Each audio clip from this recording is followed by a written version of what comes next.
There are certain patterns that cause people to be fulfilled, to be happy, to fit, to be strong, to feel alive, to be vibrant, to have passion in their life, to do well financially, but even more importantly, emotionally, psychologically, spiritually, in their health and their relationships. And there are also patterns that make people frustrated, overwhelmed, depressed, sad, lonely, cause them to be struggling financially, struggling with their bodies, struggling intimately. And those patterns, they're not because there's something wrong with somebody, it's because of a pattern that we're doing. Now, what's the fastest way to create a change? In basically developing the one thing that all people have in common who succeed, they're leaders. Because I don't care what style you are, I don't care if you're a mom, if you're a great mom, you lead your child, you're not led by your child. Or a great dad. If you're a great business person, you're a great salesperson, you're a great negotiator, you're a great anything, you're a great human being. This has been my entire life's obsession. What makes the difference in people's lives? And that leadership component, as I say, doesn't always mean somebody follows you. A leader is somebody who lives life on their terms, that you will never settle for less than you can be or share or give or create. It's not what we get that makes us happy, it's who we become. How we live our life, who we are as a person. People can take away all the things, but who you become, no one can take away. And the problem is most of us are trying to be something we're not. And it isn't so much about change, about changing yourself. The change happens when you be yourself.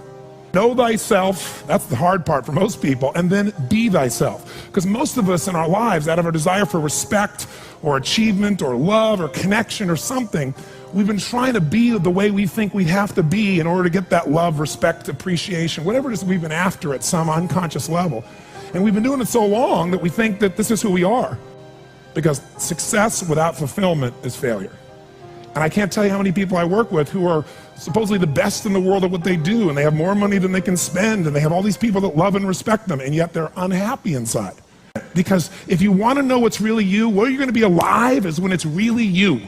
And you may even think you know who you are because you've been living a certain way, but I'll tell you how you'll know. You'll feel euphoric, you'll feel strong, you'll feel unlimited, you'll feel free. I have seen, out of 3 million people around this earth in 80 countries, I've seen just about anything you can see, and there are only so many patterns. And what you're going to find underneath all of this behavior is we have the same needs.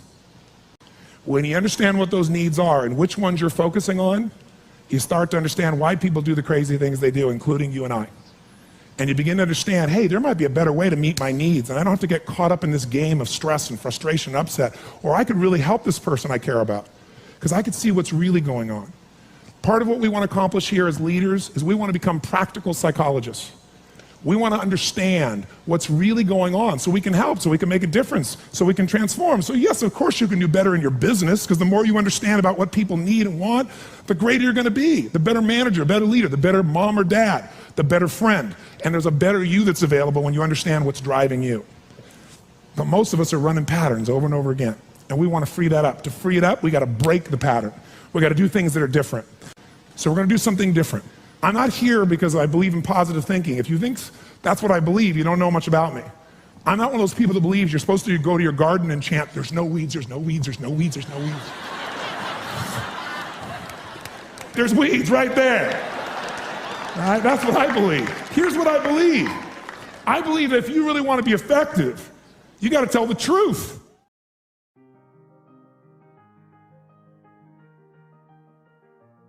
What I want you to get is that the single most important skill in life, it's the word that all leaders have.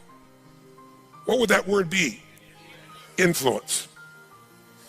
What changes companies is leaders. The only way to change a company is leadership. If I want to change a company that I own and I want to make a shift in that company, the number one thing I'm going to do is shifting leadership. That might be taking leaders to a different level. That might bring new leaders in. That might be new leaders of new voices with new perspectives, with new skill sets, new directions, but we need to take things to another level. Leaders solve problems and leaders maximize resources. If you're going to solve problems, you can't do it yourself or it would already been solved.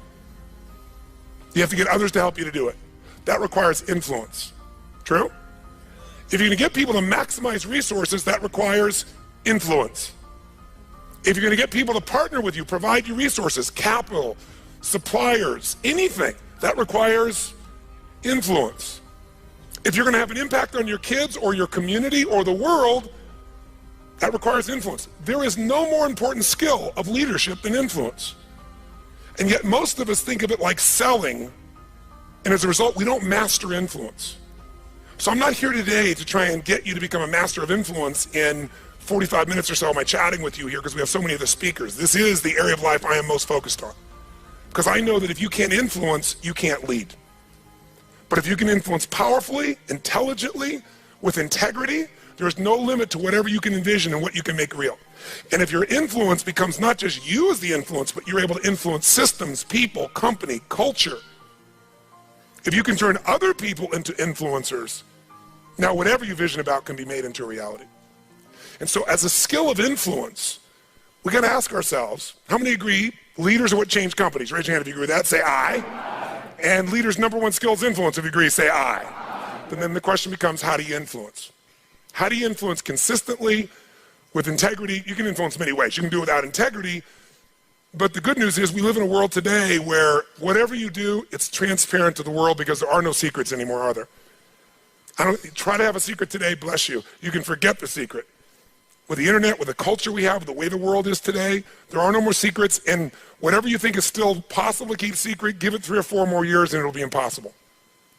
Every phone call you make is recorded. There's no single phone call that goes in and out of North America that they don't have a recording of, and they can search by word, by tone, by tempo. They can even recognize voices now. There is no such thing as privacy. Everything you've ever put on the internet is there forever, and people know it and can search it. The way you write is searchable now. You can not sign your email, you can put it on somebody else's email, and the structure of your language and the way you influence things can be studied at this level. So the good news about that is manipulation as an ongoing tool for success is over. But adding value will never go out of style. Truth will never go out of style. So influencing with integrity is the secret.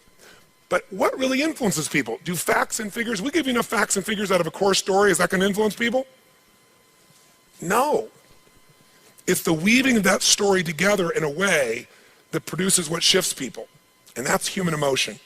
Ultimately, the big game here is emotion.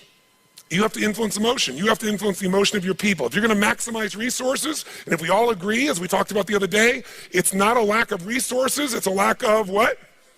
Resourcefulness. If you're creative enough, if you're playful enough, if you're determined enough, if you're focused enough, you can find a way. If you're giving enough, if you're generous enough, if you're honest enough, if you're courageous enough, you will get people to help you. You will find the way. You will make that thing happen. You'll access the resource. You get someone to coach you, teach you, loan it to you, let you try it, drive it, experience it. So it's the ability to influence emotion, because that's what affects our intellect. That's the bottom line. A core story is only there to give you a set of facts to educate someone that will make them emotional enough to make a decision. And what they do is they go through a series of things that you have emotions about. They may say them in a non-emotional way, but the only reason they work is because you know they're going to open the person's emotion. How many agree with me on this? Say aye. So as leaders, we can never forget that humans are emotional creatures, including ourselves. And to influence other people, we have to know what already influences them. And we can't ever forget what truly influences them. It's going to come down to our ability to connect with them at a deep emotional level, or get others to do the same. Here's how I'd say it in a really simple term. To influence someone, you have to already be influenced. Right? To move somebody, you better be moved. To touch somebody, you can't touch somebody about your product or service or vision or idea or your company if you're not touched. To persuade others, you have to be persuaded. You can't give somebody else what you don't have. Now, you may have it intellectually, and here's the challenge. When you first meet somebody in your relationship, and you're all excited, what's the level of energy like? 0 to 10, make the sound of that energy. You meet somebody you're totally excited by, make the sound, everyone. 6 months, 6 years, 20 years later. It's scary, isn't it? And it's not time, because there are people I've been with them, been together 65 years, and they're still out of their mind for each other. They make the same amount of noise you did in the beginning here. What changes is, very often, when you're around something enough, I don't care what it is, there's a law called the law of familiarity. The law of familiarity says this: if you're around something enough, you take it just a little bit for granted. And it doesn't matter what it is, it's not that you don't care, it's that you get used to it. It's that the variety of it is not quite as high. It's not so new. And with that, sometimes you give it less significance. Even though in your heart you know it's significant, you don't keep the aliveness of it. It becomes something you intellectualize versus something you feel inside your body with a passion. So there are people who say, but we love each other. Yeah, well, that's great. You know, hug each other every now and then. You say you love each other, little kiss like that. Was that how it was in the beginning? No. It isn't time. It's that most people don't understand that this emotion, this intensity, this passion has to be constantly reinforced every single day. And like any muscle, if you don't use it, so then you have the base understanding of why you do what you do, but you've lost the energy that makes it alive. And so if you're gonna be touching people, you gotta be touched. So then the question is, how do we influence ourselves? How do we influence other people? We gotta get them into their emotions. We gotta get ourselves into the emotions that are gonna move us to action. And we gotta do that ongoing, because otherwise all the stuff you wrote down will die. It'll die in your book, it'll die in your head. There has to be a level of emotion, a level of hunger in you that makes you go follow through. There's gotta be a level of energy in you that when you go share it with people, you're able to influence them to follow through. And when they don't do it, enough to get back in there with them again and get them to do it again. This is where the whole game gets won or lost. Do you agree or disagree with me on this? So what we gotta look at is, first of all, us. How many of you have days when you wake up and you feel like, I don't wanna talk to people today? How many got days like this in your life? Say I. But again, as I said the other day, if you're the leader, you don't have that choice. If you're the leader, you have to get in a good state. If you're the leader, you have to get yourself in that place. And how many of you have had some gut checks? Let me see again in the last 6 months, 12 months in your business with economy changing like it's never changed before. How many have had those gut checks? Say I. So what do? We have to become masters of influence, which means we have to be able to master the state of our own organization. To master the state of our own organization, we got to know how to change that. How fast, my friends? How fast? And where does it have to start? Ourselves, since we're the first constraint. And if we can do it with ourselves and influence, then we can teach everybody else to influence. We've said business is innovation and marketing. You have to influence people to innovate because they're not going to just do it because they're used to what works and it's easier and they know it. Innovation means massive what? Change. How many people go, give me more massive change in my life with all the other things I'm trying to hang on to? They're not going to do that. You have to influence people to innovate. And marketing is influence. So, what influences us is our states. How do we change our states? Let's start with you and I and with anybody we're going to work with. You've worked with me before, you know the first answer. If you're going to change somebody's state, the fastest way to do it is physical. Trying to change somebody's mind is really hard. Change their body, their mind will go. If you doubt it, give somebody enough alcohol and just see how quickly you can change them. True? Give them enough alcohol, I don't care who they are, they're going to change. What are you changing? Biochemistry, physiology. Physical body and the emotion, the mind will shift. That's why people take drugs. That's why people eat. When they go eat, it's a biochemical change in their body. So, but we can do this through movement. We can do this through change. So if you want to be the leader and you're going to be affected, first thing I'd say to all of you going home, so you don't feel overwhelmed, is you need to develop an ongoing discipline because we are our rituals. And I mean a physical one. If you want to say, well, why is my life the way it is today? Look at your rituals. Whether you call them rituals or not, you have them. Most of you get up and you have a set of rituals. You go straight to email, or you go straight and work out, or you go have your breakfast, or you hit the snooze alarm at least 3 times. It's your ritual. Who knows what I'm talking about here? And if you want to know what somebody's like, you can see their rituals. You can look at anybody's body in this room, if you had them take their clothes off, and you know some of their rituals or lack thereof. Is it true? If every day you get up and your ritual is you go to Starbucks and order a smoke boca, whatever those things are that you have, right? And a big muffin and whatever it is, right? And that's what you do every day. It's not hard to figure out what you're going to be like by 10:30 in the morning. You're going to be looking for your next coffee, your next whatever, because you want to stimulate your adrenal glands like crazy, and they're going to drop predictably.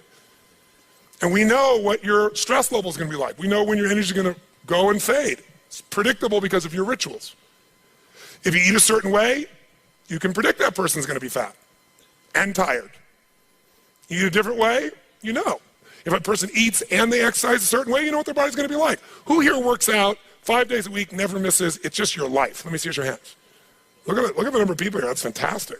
That's really, give everybody a hand. That's really fantastic. Who here honestly never works out consistently, right? Don't clap. Now here's what's interesting.